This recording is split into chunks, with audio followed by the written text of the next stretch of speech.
Assalamualaikum warahmatullahi wabarakatuh. Kami dari kelompok 4 akan mempresentasikan tugas kami mengenai praktek akuntansi keuangan komparatif. Langsung saja, yang pertama adalah perspektif global dari praktek akuntansi. Jadi, praktek akuntansi itu terus berubah seiring berjalannya waktu. Dan pengaruh-pengaruh akuntansi Inggris yang paling mendominasi di seluruh negara berbahasa Inggris, serta pengaruh Prancis Jerman menembus negara-negara kode law seperti Belgia, Jepang, Swedia, dan Swiss. Kemudian di sini ada praktek akuntansi di seluruh dunia. Itu meliputi 5. Yang pertama, pengukuran aset dan kewajiban, penentuan modal dan laba periodik, prinsip akuntansi yang berlaku di seluruh negara, persyaratan hukum mengenai praktik akuntansi, dan konsolidasi laporan keuangan. Jadi kelima poin itu memiliki perbedaan masing-masing di setiap negara dan sangat beragam dan bervariasi. Kemudian terdapat juga dampak atas keputusan bisnis. Yang pertama, dapat menentukan posisi dalam persaingan global. Kemudian terdapat biaya pokok dalam berbisnis. Kemudian adanya persaingan untuk mendapatkan modal keuangan. Dan yang paling dominan adalah terdapat banyaknya keragaman di setiap negara. Jadi antara sistem, praktek, dan laporan-laporannya itu pasti ada perbedaan atau keragaman di setiap negara masing-masing. Jadi perbedaan itu tadi seperti contohnya Australia, Inggris, dan AS merupakan negara common law yang memiliki jauh lebih banyak akuntan praktisi profesional dibandingkan dengan negara kode law seperti Jepang, Jerman, yang merupakan negara yang menganut pengukuran biaya historis. Jadi biasanya itu masih tradisional ataupun masih manual dalam pencatatan laporan keuangannya. Sedangkan untuk Belanda, Inggris itu sudah mendorong adanya aplikasi. Lalu negara Perancis itu juga masih menggunakan bagan akun nasional dengan seragam atau sama dalam satu negara tersebut. Kemudian di Belanda itu masih mentolerir fleksibilitas dalam pemilihan prinsip-prinsip pengukuran dan pengungkapan keuangan. Selain perbedaan itu juga ada persamaan, yaitu negara-negara tersebut itu merupakan negara industri yang memiliki jasa akuntansi profesional masing-masing dan memiliki badan penyusun standar akuntansi keuangan masing-masing. Dan juga negara tersebut merupakan tempat domisili grup perusahaan multinasional yang sangat aktif. Jadi negara-negara yang telah saya sebutkan tadi itu merupakan wakilan dari keseluruhan negara yang memiliki ragam perbedaan dalam sistem praktek nasional akuntansi dan akan dijelaskan lebih rinci di beberapa negara tersebut pada slide-slide selanjutnya. Di sini saya akan menjelaskan tentang sistem akuntansi Australia. Orang-orang Australia tidak begitu percaya pada regulasi dan birokrasi pemerintah. Sektor swasta mendominasi sistem ekonomi Australia. Di sana terdapat sekitar 10.000 perusahaan publik dan 750.000 perusahaan swasta. Tiap negara bagian Australia memiliki undang-undang perusahaan yang identik dengan Companies Act 1981 yang menstandarisasi hukum-hukum perusahaan di seluruh negara bagian dan wilayahnya.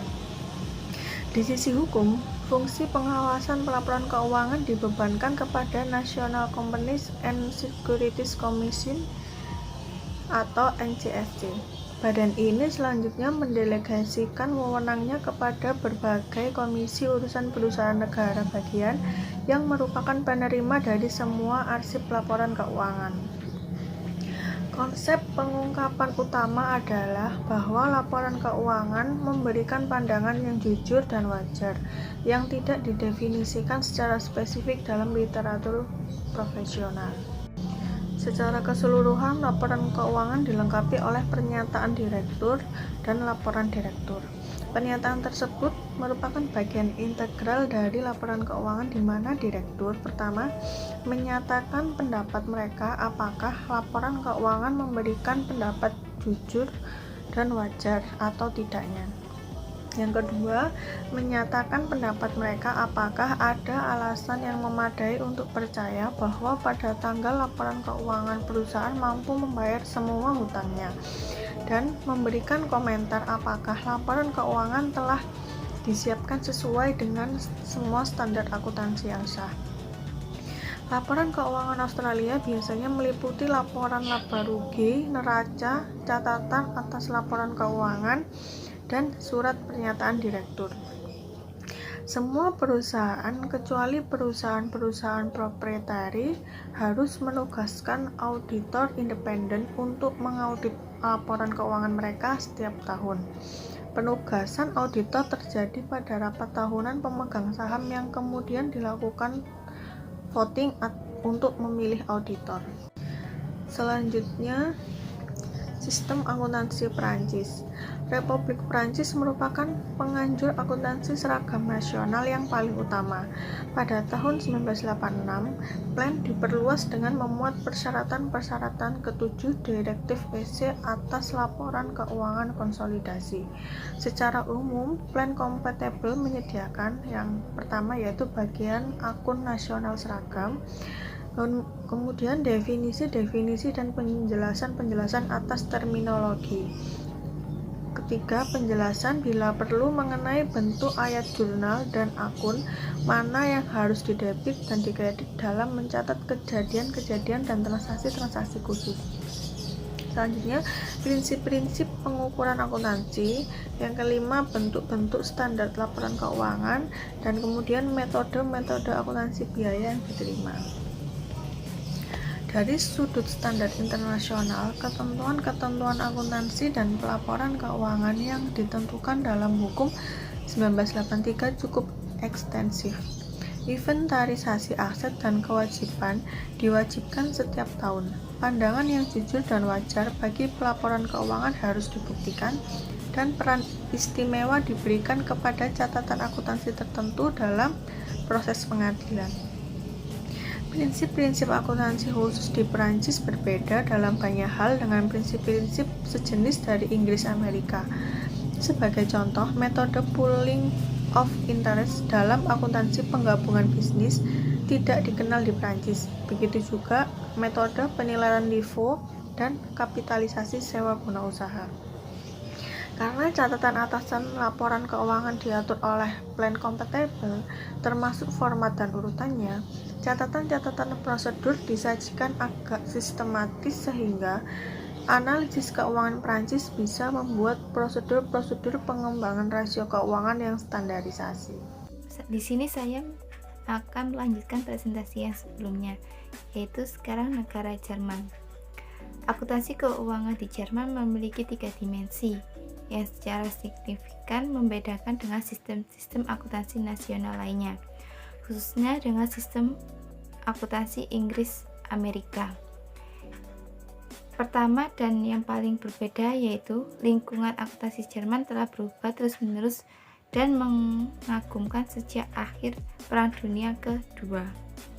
Kemudian perubahan besar terjadi ketika tahun 1965 Corporation Law menggerakkan sistem pelaporan keuangan Jerman ke arah gagasan Inggris Amerika, yaitu hanya perusahaan-perusahaan besar saja yang terlibat.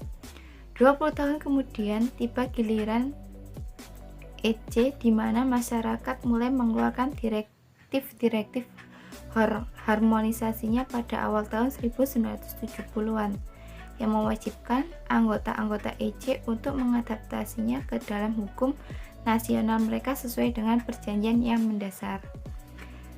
Di dalam perjanjian tersebut terdapat legislasi yang cukup menakjubkan. Yang pertama, mengintegrasikan semua akuntansi Jerman, pelaporan keuangan, pengungkapan, dan persyaratan auditing yang berlaku dalam hukum tunggal.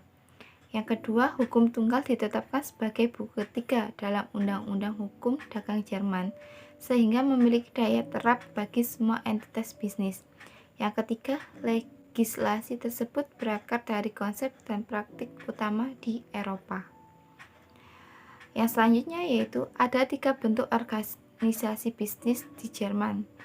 Yang pertama biasanya disingkat dengan AG atau Akte Engelskraft biasanya merupakan perusahaan besar di Jerman yang memiliki dua senior, yaitu Dewan Manajemen dan Dewan Komisaris. Dewan Komisaris bertugas untuk mengawasi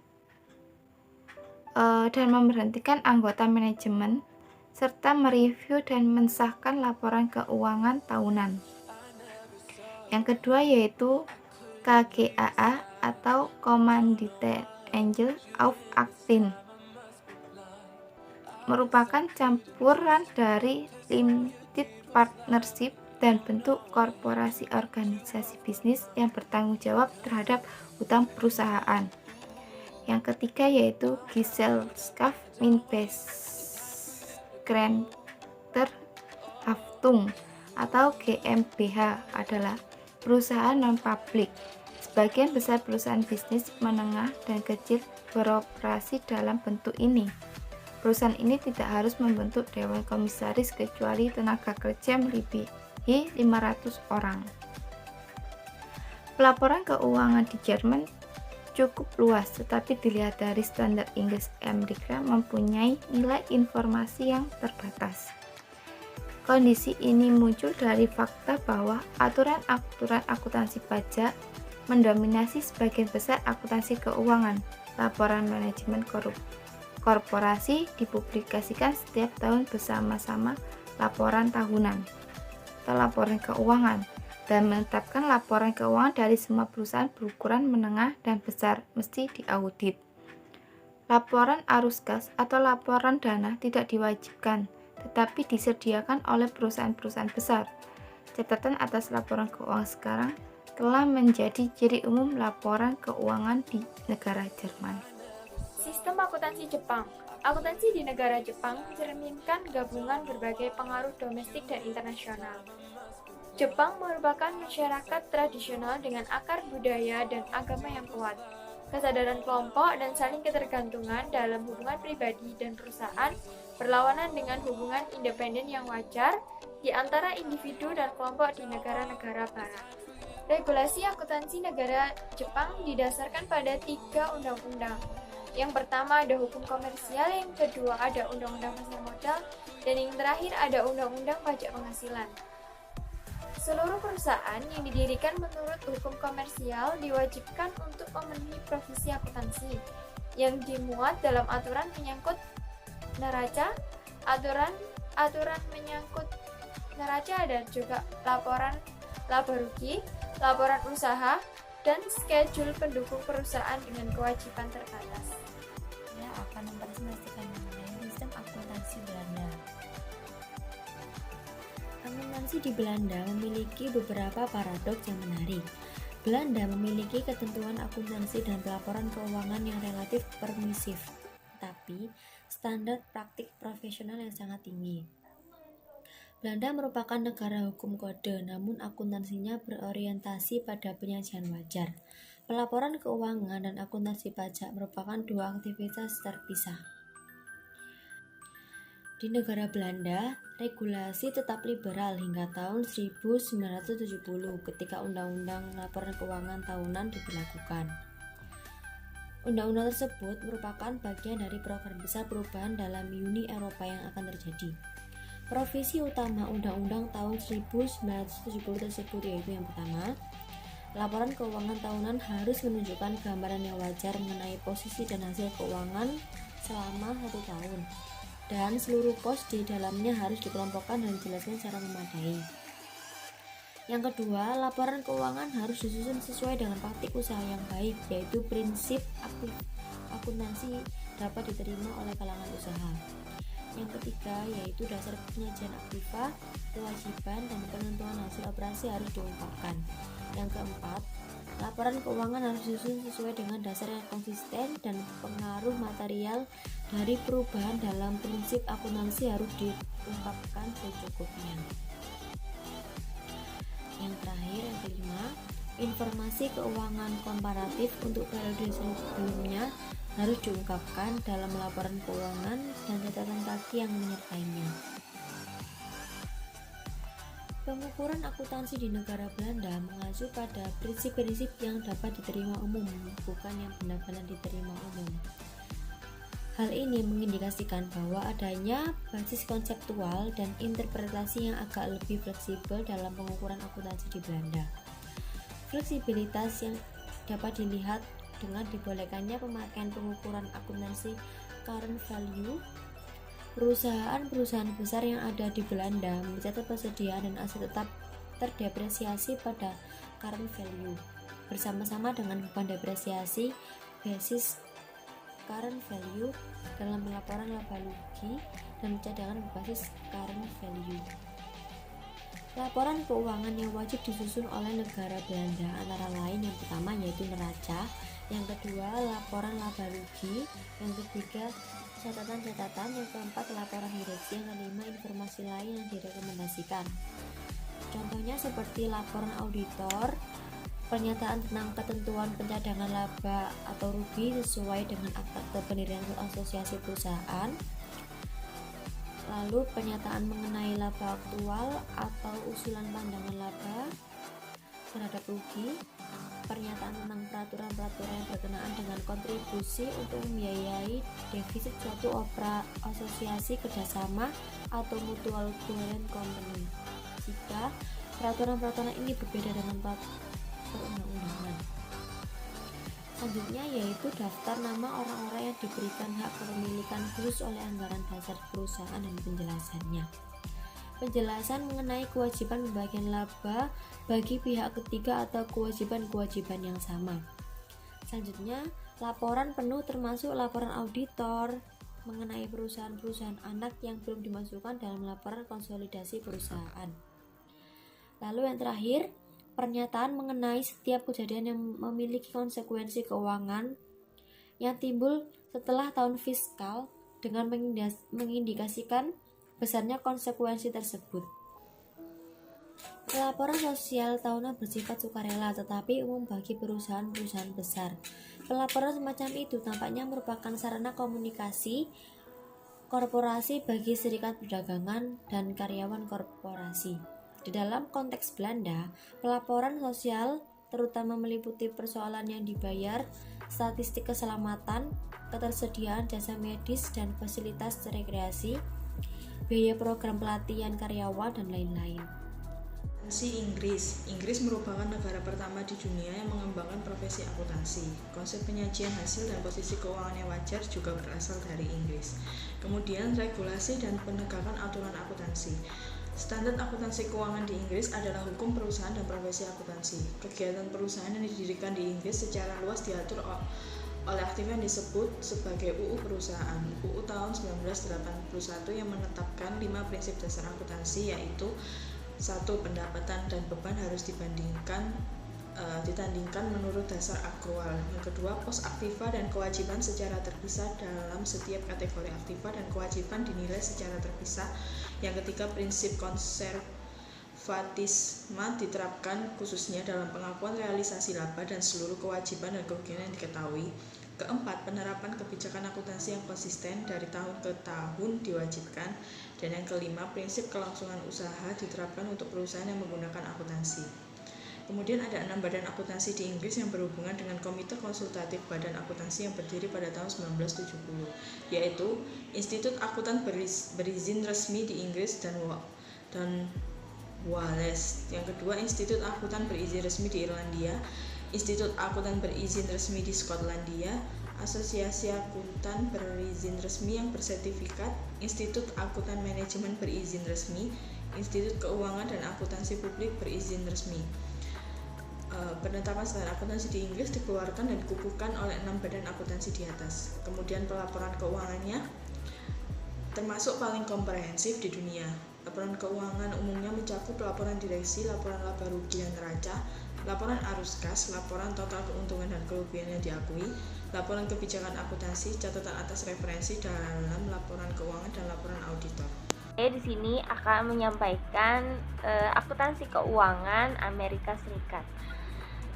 Yang pertama, ciri dari sistem akuntansi keuangan Amerika Serikat yakni